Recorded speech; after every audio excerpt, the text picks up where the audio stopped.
లాకర్లలో నోట్ల కట్టలు, కిలోల కొద్ది బంగారం, survey lands records deputy director నరహరికి 7 బ్యాంక్ అకౌంట్లు 2 లాకర్లు. మీరు ఒకటి గుర్తుంచుకోండి, రెవెన్యూ అంటేనే డబ్బు, రెవెన్యూ అంటేనే అడగోలుగా డబ్బు వస్తుంది. మీరు చూడండి, గతంలో కేసీఆర్ ఏం చేసిండంటే ఈ విఆర్ఓలను అందుకే తీసేసిండు. విఆర్ఓలు ఉన్నారు కదా, వీళ్ళు ఏం చేసేటోళ్ళు అంటే వీఆర్ఓలు నా భూమి వాని పేరు విధికి ఏంది వేసే మార్పించేటోళ్ళు, వాని భూమి నా పేరు విధికి, లేకపోతే నా భూమి ఇంకేమని పేరు విధికి, ఇట్లా తాకులాటలు పెట్టి కొట్లాటలు పెట్టి డబ్బులు వసూలు చేసేటోళ్ళు. చేసారు, నిజంగానే ఉంది అది. మనం ఏ మాటకు ఆ మాట మాట్లాడుకోవాలి, ఉన్నది ఆ వ్యవస్థ. మీరు విఆర్ఓనే ఆ స్థాయిలో దందా చేస్తున్నాడు అంటే ఈయన ఏ స్థాయిలో చేయాలో? Deputy director, Hyderabad multizone 2 officer, lands survey officer, కోట్ల ఆస్తులు సంపాదించాడు. పాత బస్తీలో ఉంటాడు ఈయన. నిన్న షాలిబండల బ్యాంకు, కెనరా బ్యాంకుల ఆ తాళాలు ఇస్తలేరంట. ఇవ్వండి, ఆ బ్యాంకు తాళాలు ఓపెన్ చేయాలి, చూడాలి మరి ఏంది కథ అని ఏసీబీ అధికారులు అడిగితే మేము ఇవ్వమని చెప్పారు. మీరు ఇవ్వకపోతే ఏందని పర్మిషన్ తెచ్చుకొని కొడితే 1,50,00,000 నోట్ల కట్టలు మొత్తం ఇట్లా పరిచిండ్రు. మన బెడ్ మీద మన బెడ్షీట్ని పరిచినట్టు 2.5 కిలోల బంగారం దొరికింది. ఏ స్థాయిలో ఉంది సంపాదన? ఆనాడు ఆ మధ్యకాలంలో జలమండలి జీఎం, ఆయన పేరు అనంత లక్ష్మీ కుమార్, ఆయన 100 కోట్లకు పైగా, వందల కోట్లు, 150 కోట్లకు దగ్గర ఆస్తి సంపాదించారు. ఆయన రోజు 50,000 ఇంటికి లేని పోడంట. తర్వాత మోహన్ నాయక్, ఆయన R&B చీఫ్ ఇంజనీరే ఉన్నాడు, ఆయన 100 కోట్లు. మీరు ఇట్లా దోసుకుంటే ప్రభుత్వ ఆదాయాన్ని గండి కొడితే ఎట్లా? మళ్ళీ వీళ్ళు ప్రజలకు ఏమైనా పెట్టేది ఉంటుందా? ఏమైనా ఖర్చు పెడతారు ప్రజలకు అంటే పెట్టరు. కనీసం రాజకీయ నాయకులన్నా పెడతారు. ఎలక్షన్లు వచ్చినప్పుడు ఆ ఓటుకు నోటు ఉంటారు, మనం మాట్లాడకపోయినా అవన్నీ నడుస్తున్నాయి. ప్రజలకి ఇంత ఖర్చు పెడతారు రాజకీయ నాయకులు అంటే వాళ్ళు దోసుకోవాలని నా ఉద్దేశం కాదు, వాళ్ళని ఇంత పెడతారు. ఈ ఆఫీసర్లు ఏం పెడతారు? రూపాయి దియ్యరు వీళ్ళు.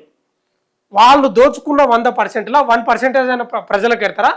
వాళ్ళు, వాళ్ళ కుటుంబాలు, అన్నదమ్ములు, అక్కజెల్లెళ్ళు వీళ్ళే వాళ్ళకే ఇంకా ఆస్తులు ఇచ్చేది, వాళ్ళు ప్రజలకేం ఇయ్యరు. కాబట్టి వీళ్ళపై కఠిన చర్యలు ఉండాలి. ఈ సస్పెషన్లు కాదు, డిస్మిస్లే ఉండాలి, కక్కియాలి ఎక్కడికి అక్కడ.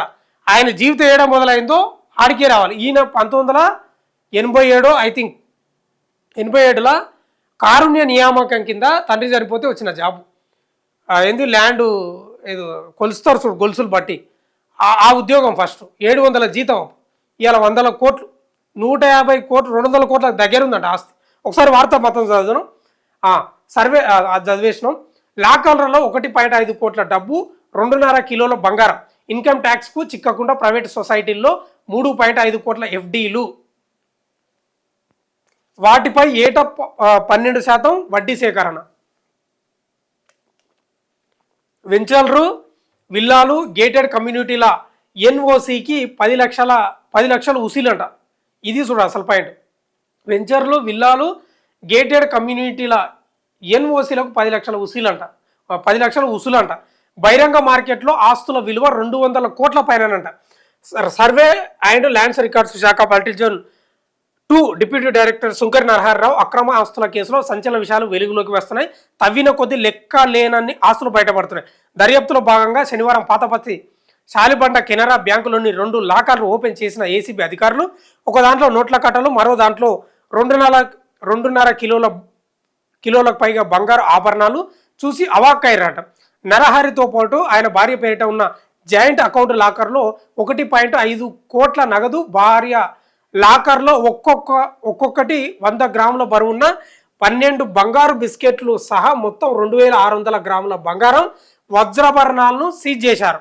నరహరి ఇళ్లలో జరిపిన సోదాల్లో ఇప్పటికే 1.54 కోట్ల నగదు సహా మొత్తంగాను 13.5 కోట్ల విలువైన ఆస్తులను ఏసీబీ గుర్తించిన విషయం తెలిసిందే. కాగా లాకర్లలో గుర్తించిన నగదు, బంగారంతో పాటు అధికారిక లెక్కల ప్రకారం 17 కోట్లకు పైగా నరహరి రావు ఆస్తులు బయటపడ్డాయి. బహిరంగ మార్కెట్లో వీటి విలువ 200 కోట్లకు పైగానే ఉందట.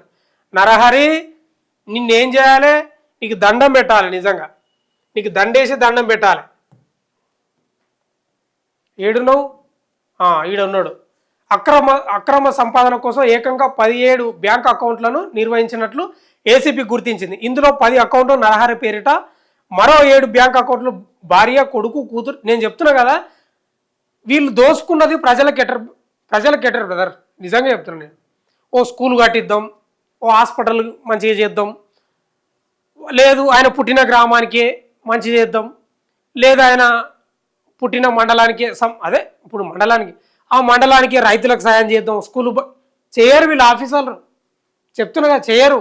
ఆఫీసర్లు ఎంత దోసుకుంటే అంత వాళ్ళకే, కొడుకు భార్య బిడ్డ ఇంకా అన్నదమ్ముల పిల్లలు అన్నలకు తమ్ముళ్ళకు అక్క వీళ్ళకే ఆస్తులు.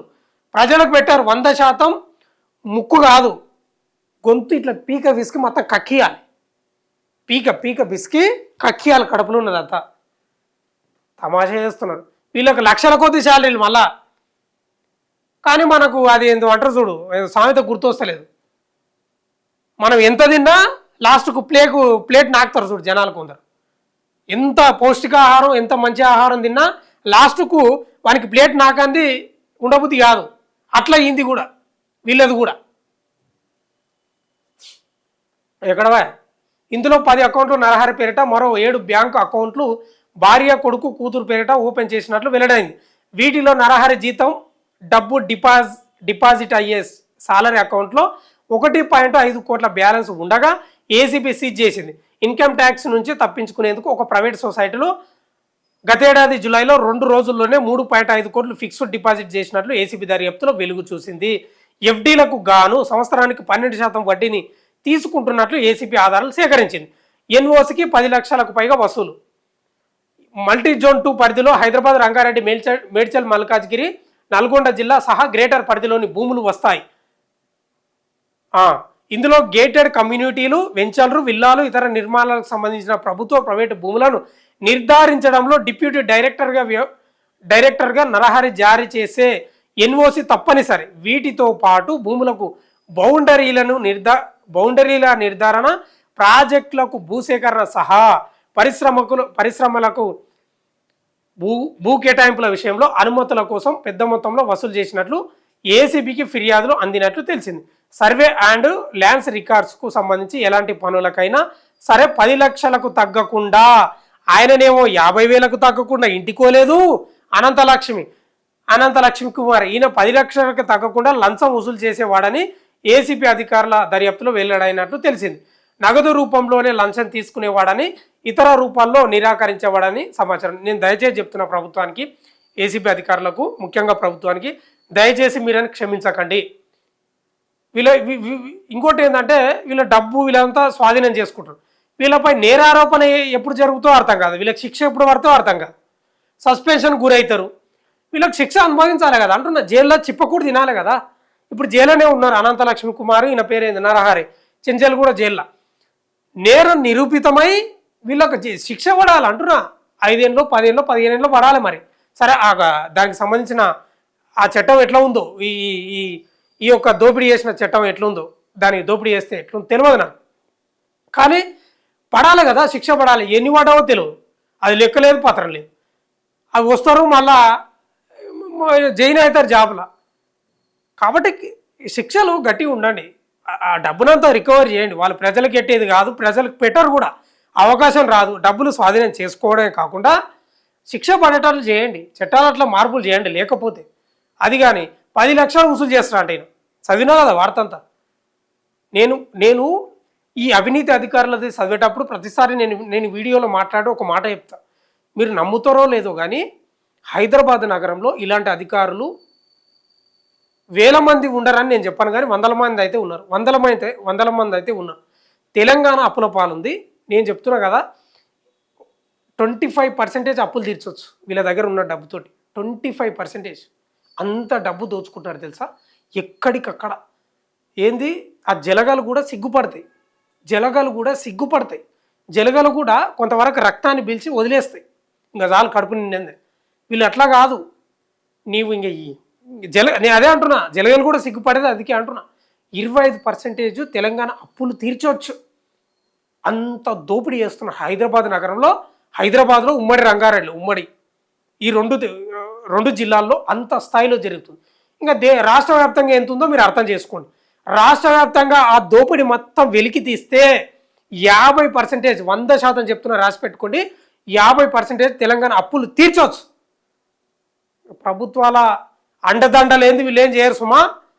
అక్కడ స్థానిక ఎమ్మెల్యేనో మంత్రో వీళ్ళ రాజకీయ నాయకుల అండదండ లేదు, వీళ్ళు అంత ఈజీగా చేయలేరు. 100% రాజకీయ నాయకుల అండదండ ఉంటుంది. నేను ఇప్పటికి కూడా చెప్తున్నా, ఈ దేశంలో కానీ రాష్ట్రంలో కానీ ఏది జరిగినా రాజకీయ నాయకులకు సంబంధం ఉంటుంది. ఏది జరిగినా రాజకీయ నాయకులకు సంబంధం ఉంటుంది, అది మాత్రం పక్క. అది ఏదైనా కానీ ఇలా దేశంలో ఏం జరిగినా కానీ వాళ్ళకి సంబంధం ఉంటుంది. ఏదైనా కానీ అది ప్రకృతి విధ్వంసం అనుకోండి, గుట్టలను మింగేయడం అనుకోండి, ఇట్లా అధికారులు దోసుకోవడం అనుకోండి, అడ్డగోలుగా ఏది జరిగినా రాజకీయ నాయకులకు ఒక మెలిక ఒక సంబంధం 100% ఉంటుంది. ఇది పక్క. నేను చివరిగా చెప్పేది ఏంటంటే, ఇలాంటి వాళ్ళ యొక్క డబ్బు తీసుకొని ఇగో ఇంత డబ్బు వచ్చింది ఈ స్కూల్కు మేము బాగు చేసినామని అట్లనే చేయండి. ఆ పేరు ఉంటుంది కదా, నరహరి దోసుకున్న డబ్బుతోటి ఇది చేసినాం చూడండి, ఎక్కడ పోతుందో అర్థం కాదు. ఈ డబ్బు ఇదో తమాషా, ఇదో బాధ. ఈ డబ్బు ఇప్పుడు ఇది రికవర్ చేసిండ్రు, ఈ డబ్బును పలాని మొన్న ఆరుట్లో లేదు ఒక ఏదో స్కూలు, పాత స్కూలే కానీ ఏదో డెవలప్ చేసినావు కదా, ఇగో నరహరి తోటి తెచ్చిన డబ్బు అంతా ఇగో ఈ స్కూల్ను అభివృద్ధి చేసిన, అనంత లక్ష్మీ కుమార్ దగ్గర రికవర్ చేసిన డబ్బు అంతా ఇగో ఈడ ఈ స్కూల్ను బ్రహ్మాండంగా తీర్చిదిద్దిన, మోహన్ నాయక్ తోటి రికవర్ చేసిన డబ్బు అంతా ఇగో ఈడ చేసిన, లేకపోతే ఈ హాస్పిటల్ మంచిగా చేసిన, ఇది చేయరాదు. ఇది చేయండి. తెలంగాణ ప్రజలు కోరుకునేది అదే, పాలనలో కోరుకునేది అదే. ఈ డబ్బు అంతా ఏడ పెడతారో అర్థం కాదు, ఎక్కడ పోతుందో అర్థం కాదు. వీళ్ళ పేర్లలో నిలబడతాయి కదా చిరస్థాయిగా.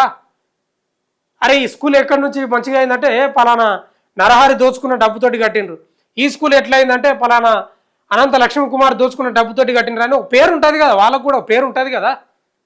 చేయండి, ఆ పని చేయండి. మంచి సలహా సూచన ఇస్తున్నా, చేయండి.